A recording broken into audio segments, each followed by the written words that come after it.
ان اللہ یحب التوابین ویحب المتطہرین.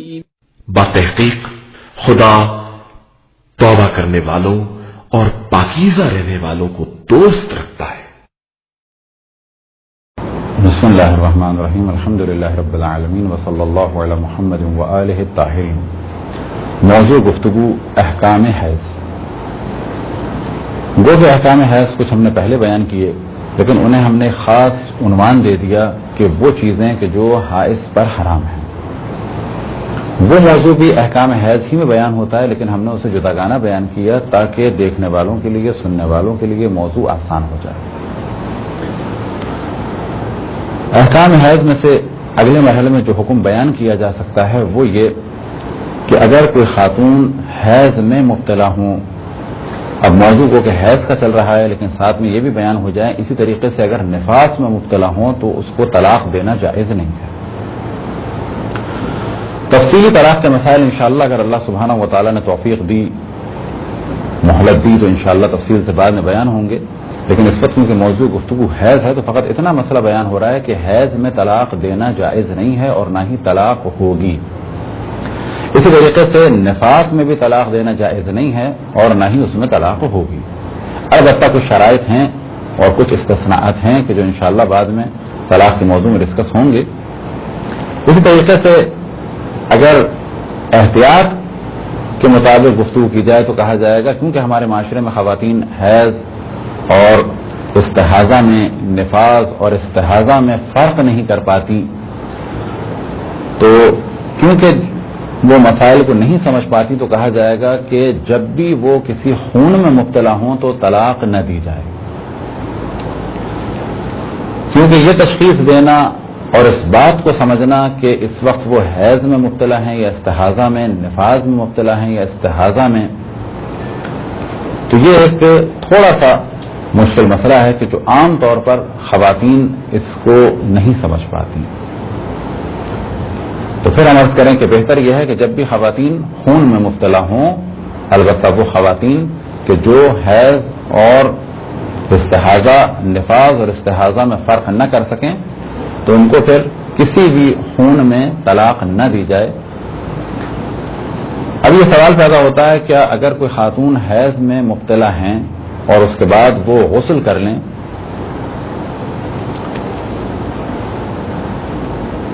تو ہر وہ چیز کہ جو حیض میں حرام تھی وہ ان کے لیے حلال ہو جائے گی؟ آیا غسل سے پہلے حلال ہوگی؟ تو جواب یہ ہے کہ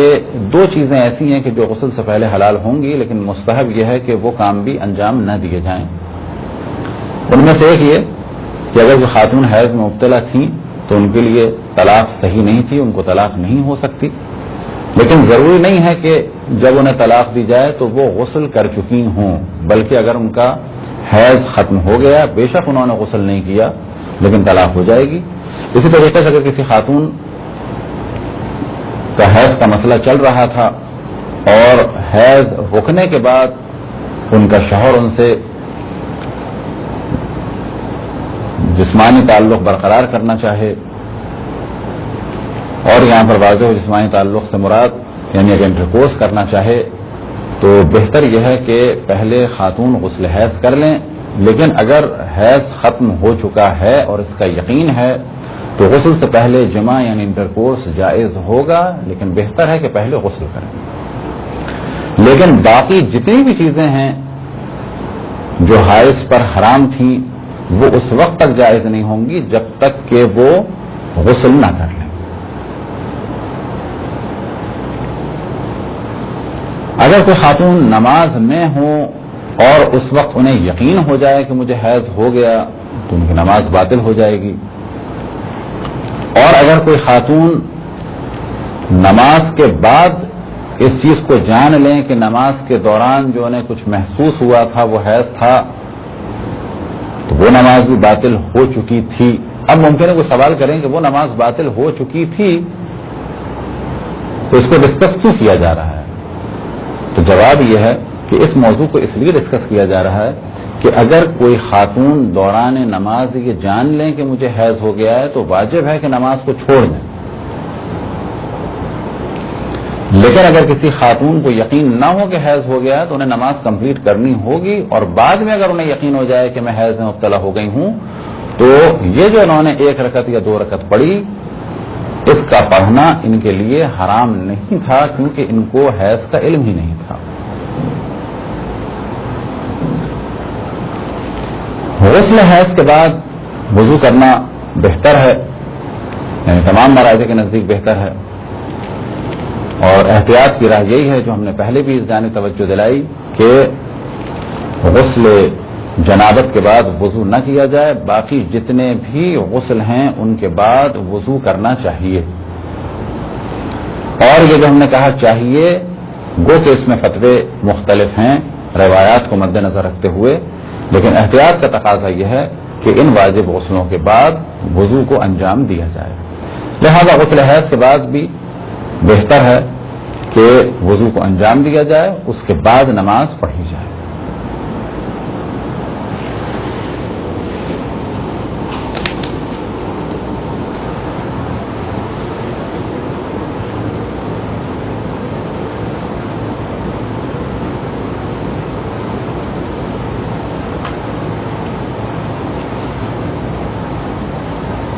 اگر وہ خاتون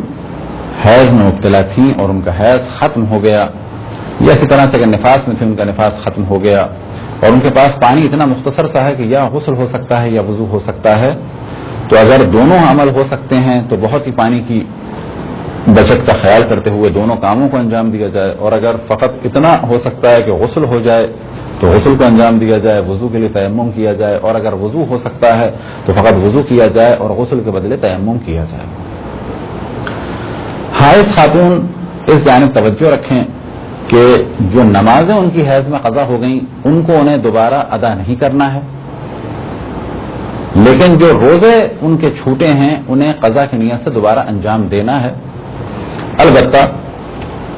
جو ایک مشورہ دیا جا سکتا ہے وہ یہ کہ جتنے بھی روزے ان کے چھوٹے ہیں اگر ہر مہینے بھی ایک رکھا جائے، تو کیونکہ ماہ رمضان میں عام طور پہ ایک ہی دفعہ خاتون حیض میں مبتلا ہوتی ہیں، 5 دن یا 3 دن یا 4 یا 5 یا 6 یا 7، اگر 10 دن میں مبتلا ہوتی ہیں تو اگر پورے سال ہر مہینے 1 دن روزہ رکھیں تو ان کے یہ روزے ادا ہو جائیں گے۔ اگر کسی خاتون کو یقین ہو کہ کچھ دیر کے بعد میں حیض میں مبتلا ہو جاؤں گی اور وقت نماز ہو چکا ہے، تو ان پر لازم ہے کہ نماز پڑھنے میں جلدی کریں اور نماز کو ادا کریں، کیونکہ انہیں یقین ہے کہ کچھ دیر کے بعد میں حیض میں مبتلا ہو جاؤں گی۔ اسی طرح سے اگر کسی خاتون کو علم ہے کہ میں حائض ہونے والی ہوں، تو جیسا کہ ہم نے پہلے عرض کیا کہ ان پر واجب ہے کہ نماز کو ادا کریں۔ اب اگر کسی کے پاس فقط اتنا وقت ہے کہ واجبات کو ادا کیا جا سکتا ہے تو ان پر لازم ہے کہ واجبات کو ادا کریں اور مستحبات کو ادا نہ کریں۔ اب اگر کسی نے نماز نہیں پڑھی یہاں تک کہ وہ حائض ہو گئیں تو اس نماز کو انہیں انجام دینا ہوگا۔ مستحب ہے کہ حائض خاتون نماز کے وقت اور اتنی مدت کہ جتنی مدت میں وہ نماز پڑھتی ہیں اس دوران اپنی نماز کی جگہ پر بیٹھیں، البتہ اس سے پہلے اپنے جسم کو پاک کریں اور وہ کپڑا جو خون روکنے کے لیے یا پیڈ استعمال ہوتا ہے اس کو بدلیں، اپنی شرمگاہ کو پاک کریں، اپنے لباس کو پاک کریں اور وضو کر کے، اور اگر وضو ان کے لیے ممکن نہیں ہے، نقصان کا سبب ہے اور ان کی ذمہ داری تیمم ہے، تو تیمم کر کے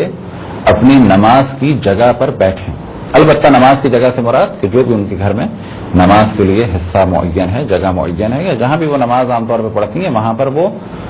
جا نماز پر بیٹھ جائیں۔ اور نماز پڑھنا ان کے لیے جائز نہیں ہے، یہ پہلے بھی ہم بیان کر چکے ہیں، اس دوران فقط ذکر خداوند تبارک و تعالیٰ میں مصروف رہیں۔ اب یہ ذکر بہتر ہے کہ عربی میں ہو، لیکن اگر اردو میں ہو، مثال کے طور پہ یا اللہ تیرا شکر ہے، یا اللہ تیرا شکر ہے، یا اللہ تیری ذات پاک اور پاکیزہ ہے، اس صورت میں ہو یہ بھی صحیح ہے اور کافی ہے، لیکن بہتر ہے کہ عربی میں ہو۔ اب عربی میں کیا ہو؟ اللہ اکبر، سبحان اللہ، الحمدللہ، لا الہ الا اللہ، اسی طریقے سے صلوات ہو، یا یہ کہ تسبیحات اربعہ، سبحان اللہ والحمدللہ ولا الہ الا اللہ واللہ اکبر، تو کسی بھی ذکر خداوند تبارک و تعالیٰ میں مصروف رہیں۔ البتہ اس جانب توجہ رہے کہ نماز پڑھنا جائز نہیں ہے ان کے لیے. اسی طریقے سے یہ جو وضو انہوں نے کیا ہے اس دوران، اس وضو کے بعد وہ کام ان کے لیے جائز نہیں ہے جن کے لیے وضو شرط ہے. وضو کی بحث میں اس موضوع کو ہم نے ڈسکس کیا کہ بعض وضو ایسے ہیں کہ جن کا ثواب ملے گا، اور بعض وضو ایسے ہیں کہ ان کا ثواب ہے اور کراہت کسی کام کی ختم ہو جاتی ہے. تو انہی اقسام میں سے وضو ہے کہ حائض خاتون وضو کریں گی، اس کا ثواب انہیں ملے گا، لیکن اس وضو کے بعد وہ کام ان کے لیے جائز نہیں ہیں کہ جن کے انجام دینے کے لیے وضو ضروری ہے. مثال کے طور پہ کتابت قرآن مجید کو چھونا ان کے لیے جائز نہیں ہوگا. اسی طریقے سے اس وضو کے بعد مسجد میں جا کر رکنا یا ائمہ علیہ السلام کے حرم میں جا کر رکنا ان کے لیے جائز نہیں ہوگا. اور باقی وہ چیزیں جو حائض خاتون کے لیے ہم نے بیان کی ان میں سے کوئی چیز بھی ان کے لیے جائز نہیں ہوگی. فقط اس وضو کا ثواب ملے گا اور یہ جانماز پر بیٹھیں،